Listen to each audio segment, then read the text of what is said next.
પહેલા ચૂંટણીની તારીખો જાહેર થાય એ બાદ રાજકીય પક્ષો પોતાના ઉમેદવાર જાહેર કરે અને પછી થાય પ્રચારના શ્રી ગણેશ. મતદારોને રીઝવવા માટે એડી ચોટીનું જોર લગાવવામાં આવતું હોય છે. કાર્યકર્તાઓથી લઈ દિગ્ગજ નેતાઓ જોરશોરથી પ્રચાર કરે છે. પ્રચારમાં વાકયુદ્ધ થાય, વાર પલટવાર પણ કરવામાં આવે, સામ દામ દંડ ભેદની નીતિ અપનાવવામાં આવે, ત્યારે ચૂંટણી માટેનો પ્રચાર પૂર્ણ થાય. નમસ્કાર, આપ જોઈ રહ્યા છો સંદેશ ન્યૂઝ, તમારી સાથે સત્યની સાથે, સંદેશ વિશેષ સાથે હું છું નુપુર. આ પ્રચાર આધિકારિક રીતે તો મતદાનના 2 દિવસ અગાઉ પૂરો થઈ જતો હોય, પણ ઉમેદવારો મતદાનની આગલી રાત સુધી ડોર ટુ ડોર પ્રચાર કરે, છેલ્લી ઘડી સુધી એન કેન પ્રકારે મતદારોને રીઝવવાનો પ્રયાસ કરે છે. અને એથી જ મતદાન પૂર્વેની રાતને કતલની રાત કહેવાય છે. મતદાન પૂર્વેની રાત્રે ઉમેદવારોની ઊંઘ ઉડી જતી હોય છે. અને આ ચૂંટણીમાં વર્ષ 2019ની તુલનામાં સ્થિતિ કંઈક અલગ છે. કેટલીક એવી બેઠકો છે જ્યાં કાંટેકી ટક્કર છે, જેના કારણે ભાજપ, કોંગ્રેસ અને ઇન્ડિયા ગઠબંધન બધા જ ટેન્શનમાં છે. મતદાન પૂર્વેની રાત્રે અંતિમ પ્રચાર. ડોર ટુ ડોર પ્રચારમાં જોવા મળે ઉમેદવારો. છેલ્લે સુધી મતદારોને રીઝવવા થાય મહેનત. પ્રલોભનો આપવાના પણ ઉમેદવારો કરે પ્રયાસ. ઉમેદવારો માટે આજની રાત કતલની રાત. જે ઘડીની આતુરતાથી રાહ જોવાઈ રહી હતી એ આવી ગઈ છે. બસ કલાકો બાદ દેશની 93 બેઠક પર લોકશાહીનો મહાપર્વ ઉજવાશે. ત્રીજા તબક્કામાં ગુજરાતની 25 બેઠકો પરના મતદારો પોતાના મતાધિકારનો ઉપયોગ કરશે અને લોકશાહીના તહેવારમાં પોતાની હિસ્સેદારી નોંધાવશે.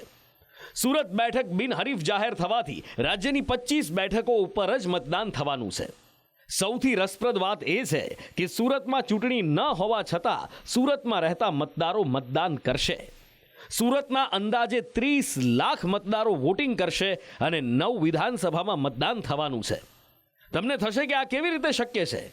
તો એનો જવાબ છે નવસારી અને બારડોલી લોકસભા.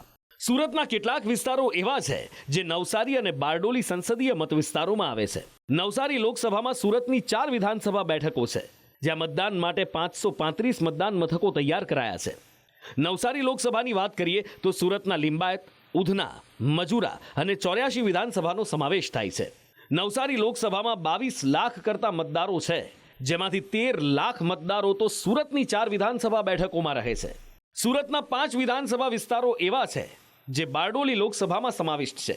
સુરત જિલ્લાની માંડવી, માંગરોળ, કામરેજ, બારડોલી, મહુવા આ 5 વિધાનસભા બેઠકમાં રહેતા મતદારો બારડોલી લોકસભા માટે મતદાન કરવાના છે. આ 5 વિધાનસભાના કુલ 15,40,000 મતદારો મતાધિકારનો ઉપયોગ કરશે. પ્રચાર પડઘમ શાંત થઈ જાય છે ત્યારે ઉમેદવારો તેમના સમર્થકો, કાર્યકરો સાથે ડોર ટુ ડોર પ્રચારમાં ઉતરતા હોય છે.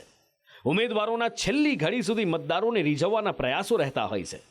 વર્ષ 2019ની લોકસભા ચૂંટણીની તુલનામાં 2024ના આ ચૂંટણી જંગમાં જબરજસ્ત હાઈ વોલ્ટેજ ડ્રામા જોવા મળ્યા. ખાસ કરીને ગુજરાતની બધી જ બેઠક પર દેશવાસીઓની નજર છે.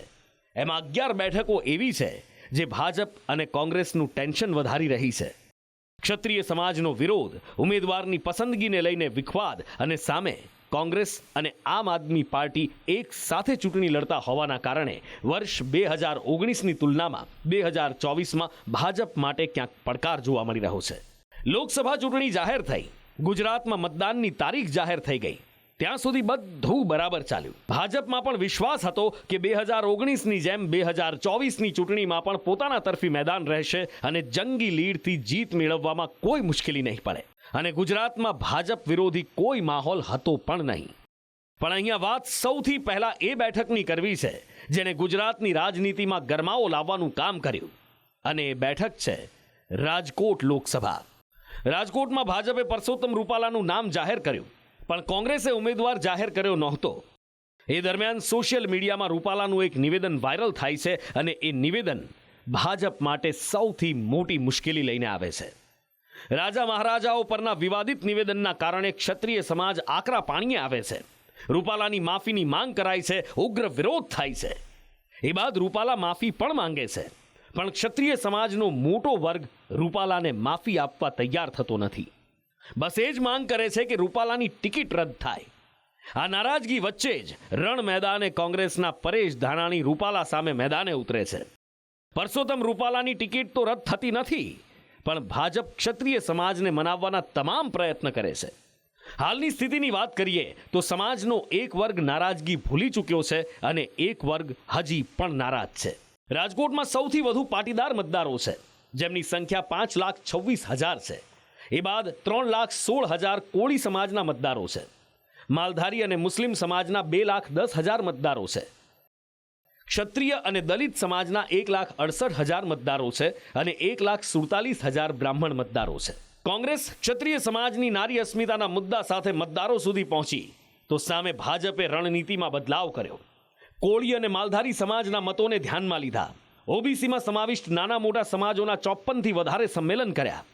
તો સામે કોંગ્રેસે ગણિત માંડ્યું કે નારાજ ક્ષત્રિય સમાજના મતો તો કોંગ્રેસને મળશે જ, પણ ધાનાણી લેવા પાટીદાર હોવાથી લેવા પટેલના વોટ પણ કોંગ્રેસને મળશે.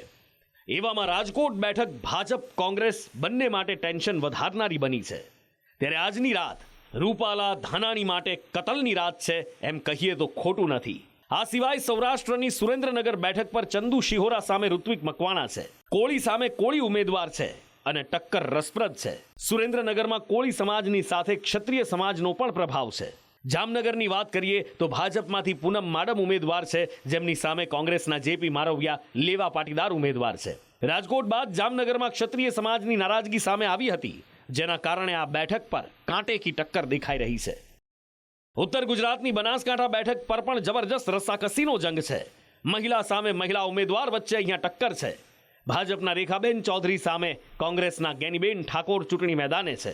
આઝાદી બાદ બનાસકાંઠા લોકસભા બેઠક કોંગ્રેસનો ગઢ રહી છે, પણ વર્ષ 1990 બાદ અહીંયા ભાજપની પકડ મજબૂત થઈ છે. કોંગ્રેસ આ બેઠક પર છેલ્લે 2009માં જીતી હતી. વર્ષ 2014થી જ બનાસકાંઠા લોકસભા ભાજપ પાસે છે. ચૌધરી ઠાકોર મતદારોનો પ્રભાવ આ બેઠક પર રહ્યો છે. ગેનીબેન ઠાકોર સમાજમાંથી આવે છે અને રેખાબેન ચૌધરી સમાજમાંથી આવે છે, જેના કારણે પણ આ જંગ રસપ્રદ બન્યો છે. આ બેઠક પર ભાજપના પરબત પટેલ સાંસદ છે. સૌથી મોટી ડેરી કહેવાતી બનાસ ડેરી સાથે પશુપાલકો જોડાયેલા છે અને ચૌધરી સમાજના પશુપાલકોના મત વધારે હોવાથી ભાજપને આશા છે કે ચૌધરી મતદારોના મત ભાજપ તરફી રહેશે. જેની સામે ગેનીબેન ઠાકોરની ફાયર બ્રાન્ડ નેતા તરીકેની લોકપ્રિયતા છે. તેઓ સતત લોકસંપર્ક કરતા રહે છે.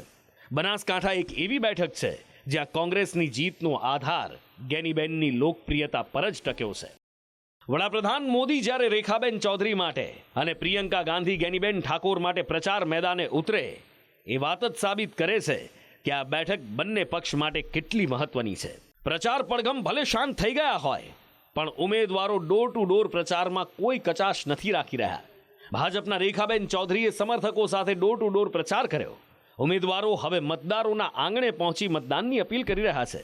રેખાબેન ચૌધરીએ પાલનપુરમાં ખાટલા બેઠક યોજી અને મતદારો સાથે ભોજન પણ લીધું. બનાસકાંઠાની સાથે ઉત્તર ગુજરાતની સાબરકાંઠા બેઠકનો જંગ પણ રસપ્રદ છે. ભાજપે અહીંયા ઉમેદવાર બદલ્યા, પણ આંતરિક વિખવાદ શાંત ન થયો. અગાઉ ભીખાજી ઠાકોરને ટિકિટ આપી, પણ અટકના વિવાદના કારણે ઉમેદવાર બદલવા પડ્યા. એ બાદ શોભના બારૈયાને ટિકિટ આપવામાં આવી. શોભના બારૈયા એક શિક્ષક છે. તેઓ મહેન્દ્રસિંહ બારૈયાના પત્ની છે અને મહેન્દ્રસિંહ બારૈયા કોંગ્રેસમાંથી ભાજપમાં આવ્યા છે. ત્યારે સ્થાનિક ભાજપના કાર્યકરો આયાતી નેતાની પત્નીને ટિકિટ આપવાથી નારાજ છે. જેની સામે કોંગ્રેસની વાત કરીએ તો તેઓએ ભાજપના ઠાકોર ઉમેદવાર સામે તુષાર ચૌધરીને ટિકિટ આપી છે અને તેઓ આદિવાસી સમાજમાંથી આવે છે. સાબરકાંઠા બેઠક આમ તો કોંગ્રેસનો પરંપરાગત ગઢ રહી છે. 17 વાર અહીંયા લોકસભા ચૂંટણી થઈ, જેમાં 4 વાર જ ભાજપનો વિજય થયો છે. પણ વર્ષ 2009, 2014, 2019માં 3 ટર્મમાં ભાજપના ઉમેદવાર જીત્યા અને ભાજપે આ બેઠક પર જીતની હેટ્રિક લગાવી. ભાજપમાં આંતરિક અસંતોષ, ક્ષત્રિય સમાજનું આંદોલન અને કોંગ્રેસના આદિવાસી ઉમેદવાર, આ બધા જ ફેક્ટરના કારણે સાબરકાંઠામાં ભાજપ કોંગ્રેસના ઉમેદવાર વચ્ચે કાંટેકી ટક્કર જોવા મળી શકે છે. આ બાજુ આણંદમાં ભાજપ અને કોંગ્રેસના દિગ્ગજ નેતાઓ વચ્ચે રોમાંચક જંગ છે. ભાજપના વર્તમાન સાંસદ મિતેશ પટેલ મેદાને છે, જેની સામે કોંગ્રેસમાંથી દિગ્ગજ નેતા અમિત ચાવડા રણે ઉતર્યા છે. અમદાવાદમાં ક્ષત્રિય સમાજનું સંમેલન મળ્યું, જે બાદથી આ બેઠક ચર્ચાના ચકડોળે ચડી છે. બંને પક્ષના ઉમેદવારોનો જીતનો દાવો મજબૂત છે. ક્ષત્રિય સમાજના આંદોલનનો ફાયદો આણંદ બેઠક પર મળી શકે એવી કોંગ્રેસને આશા છે. આણંદ બેઠક પણ કોંગ્રેસનો ગઢ રહી હતી, પણ છેલ્લી 2 લોકસભા ચૂંટણીમાં ભાજપની જીત થતી આવી છે. આણંદ બેઠક પર ઓબીસી મતદારો નિર્ણાયક ભૂમિકામાં છે. ભરૂચ બેઠક પણ હાઈ પ્રોફાઇલ બેઠક છે. ભાજપ અને ઇન્ડિયા ગઠબંધનના આદિવાસી ઉમેદવારો સામે જંગ છે. ભાજપના મનસુખ વસાવા વર્ષ 1998થી અહીંયા જીતતા આવ્યા છે. તેમણે ભાજપનો ગઢ અત્યાર સુધી જાળવી રાખ્યો છે. પણ આ વખતે તેમનો જંગ રસપ્રદ બનવાનું કારણ છે ચૈતર વસાવા. આપના ચૈતર વસાવાની આદિવાસી સમુદાયમાં ખાસી એવી લોકપ્રિયતા છે અને તેના કારણે કોંગ્રેસે ભરૂચ બેઠક પર ઉમેદવાર ઊભા રાખ્યા નથી અને ચૈતર વસાવાને ટેકો જાહેર કર્યો છે. ત્યારે વસાવા સામે વસાવાની આ ટક્કર રસપ્રદ બનવાની છે. વલસાડ બેઠક પર કોંગ્રેસે આદિવાસી ચહેરા તરીકે જાણીતા અનંત પટેલને ટિકિટ આપી, જેની સામે ભાજપે ધવલ પટેલને ટિકિટ આપી. અનંત પટેલની તુલનામાં ધવલ પટેલ નવો ચહેરો હોવાથી વલસાડમાં ભાજપે ચૂંટણી પ્રચારમાં વધુ જોર લગાવ્યું. આ બેઠક પર પણ સૌની નજર છે. કતલની રાત આ શબ્દ ત્યારે ઉપયોગમાં લેવાય છે જ્યારે આર પારની અંતિમ લડાઈ લડવામાં આવે. હવે થોડા કલાક મતદાનને બાકી છે ત્યારે ઉમેદવારો, રાજકીય પાર્ટીઓ આખી રાત મતદારો સુધી પહોંચવાનો પ્રયાસ કરે છે, એમને રીઝવવાના પ્રયાસ કરે છે. મતદારોને છુપી રીતે પ્રલોભનો આપવાના પણ પ્રયાસ કરાતા હોય છે. સંદેશ વિશેષમાં વાત કરી એવી બેઠકોની જેના પર રસપ્રદ મુકાબલો છે. 4 મે પરિણામ જાહેર થશે ત્યારે ચિત્ર સ્પષ્ટ દેખાશે કે આ બેઠકોની ઓવરઓલ પરિણામ પર કેવી અસર રહી.